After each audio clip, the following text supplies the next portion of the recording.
This is great. So many questions. And only one answer. Right. And for some time I've thought that I would find alignment for myself. And this is a great place to be, having tapped into this leading edge, as you say. And the question just came to me, and then you just called on me. And said co-creation at its best, because that's what we want to hear from you now.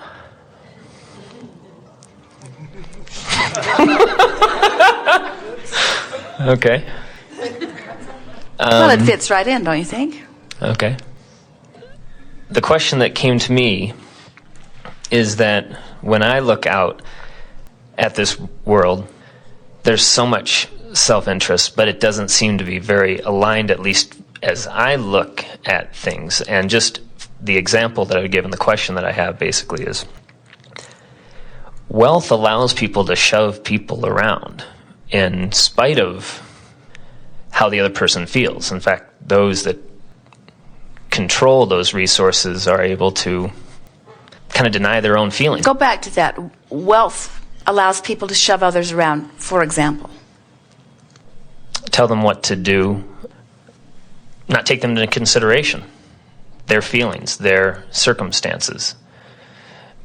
If you have a direct connection to source energy, let's say there's a wealthy person, and never mind how that person got there. Let's say massively wealthy person. And let's say that you or someone else is there, not wealthy. Wealth discounted, both have equal access to the abundance of the universe. And the one who has the wealth somehow got in alignment with it, and the one who doesn't have it is not yet in alignment with it. They could be in alignment with many other wonderful things, but for the sake of this example, they're not in alignment with the wealth. So our question to you is, how is it that the one who is allowed the wealth has in any way deprived the one who doesn't have it?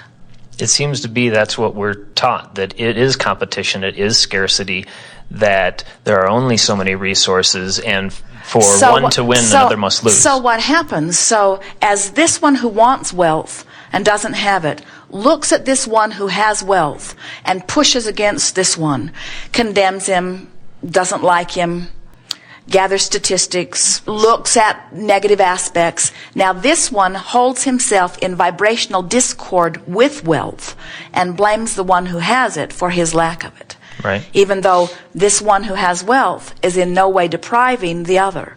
It's his attitude toward it that is cutting himself off from it. And you see, we understand how the myth, the lie, the misunderstanding is perpetuated because most people are not accustomed to looking at their vibrational state of allowance. Instead, they're looking at conditions. So they see a wealthy person and they see a poor person and they say, well, we should even this out. There are governments that have come and gone. Communism doesn't do very well. And even the socialism that is part of your world, you could take all of the wealth that exists and distribute it evenly among points of consciousness. Now, that'd be tricky because you'd have to decide, does the black man get it? Does the Mexican man get it? Does the Chinese man get it? Does the Japanese man get it? In other words, do the women get it? Do the children get it? In other words, there would be all that arbitration of all that messy history that you all have. But let's just say that you divided it up equally and every human that exists, even the one that was just born, oh, that one too, that one too, that one too, that one too, that one too, that one too, that one too, that one too, that one too. This is going to get very tiring. They're coming in very fast. But the wealth is distributed. Let's say they have to be one. That'll make it easier. One or older. Oh, there. That birthday. Now we're in trouble again. So the wealth is evenly distributed among everyone.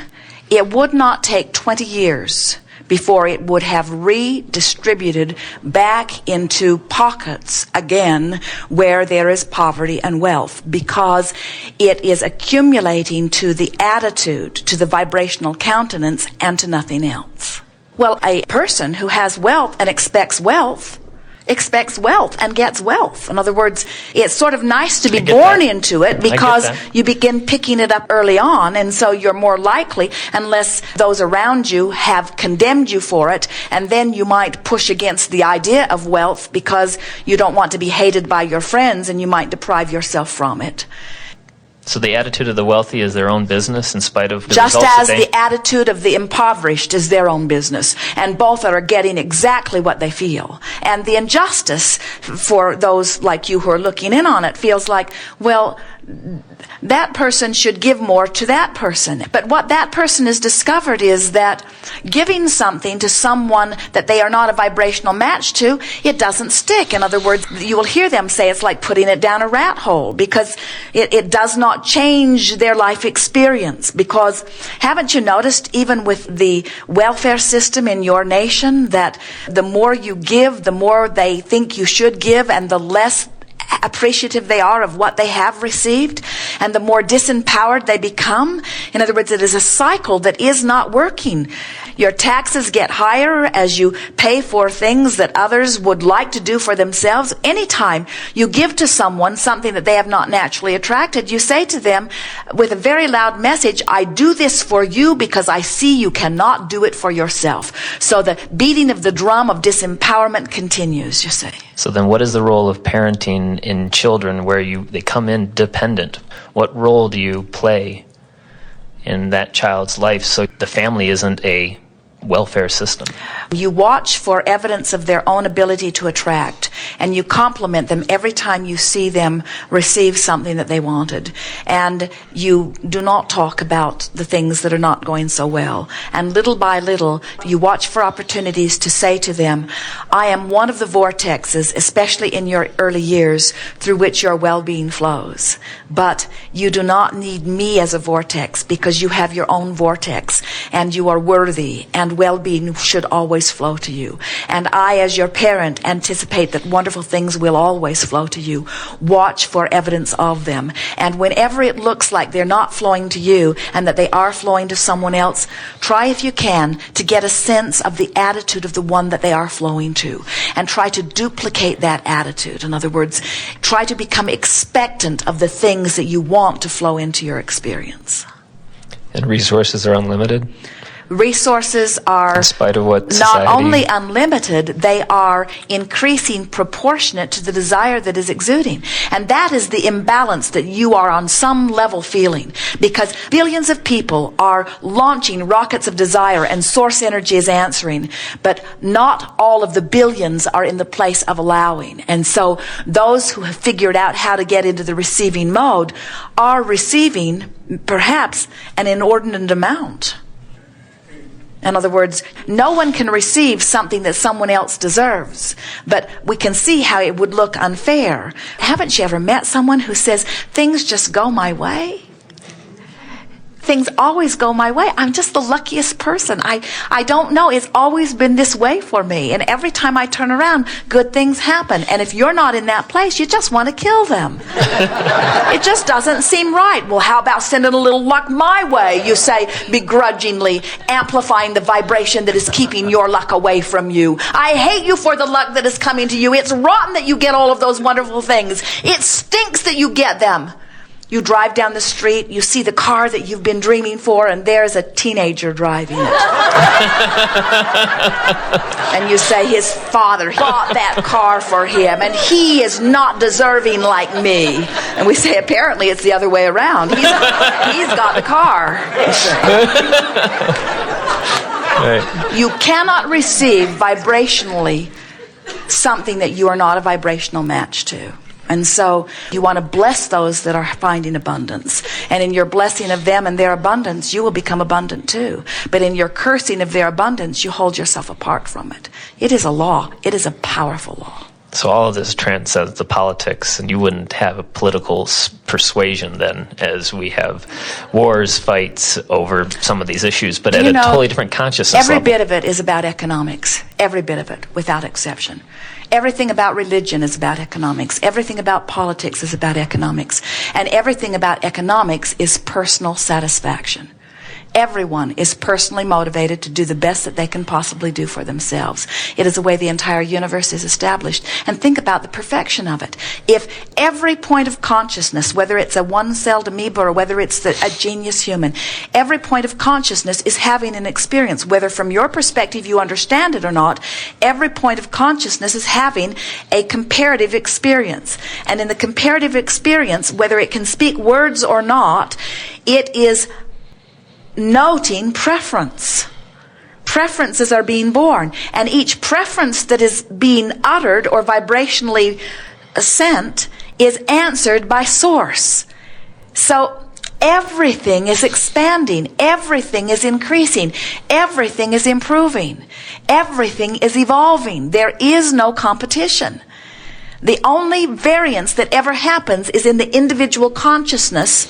All of this is for the evolution of the environment. And man is the leading edge creator in the environment. So you could say it all exists for your creative experience, you see. So go about whatever task you choose, but just with an attitude of it's all basically this good, it's here, expanding. And it's all here for me. Jerry and Esther will drive across the open road, and they will say, this is all here for us.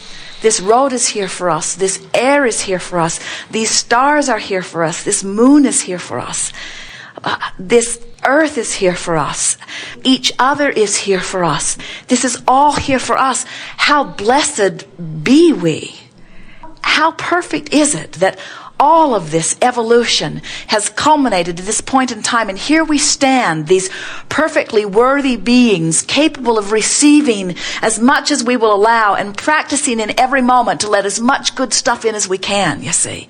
And those who have, by influence of others or by conscious determination to find their way, as you and you and you, those who find that vibrational feeling of alignment with who they are blessed in the moment with the glorious feeling of alignment, and then blessed with every other thing that they've ever wanted to. We say the purpose of your life is joy. The basis of it is freedom. You are so free you can choose bondage. You're so free you can damn the wealthy and deprive yourself of it in the same moment. You're so free that you can choose any vibration, and in doing so the universe will reflect it exactly right back to you. That is freedom. The basis is freedom. If your quest or goal is joy, then you will always be in alignment with who you are, and then the result is the inevitable expansion. And the expansion will be there whether you personally allow yourself to sync up with the joy of it or not. So when you line up with joy, then what happens is people will say to us, oh yeah, Abraham, it's all for joy, but what's it really for?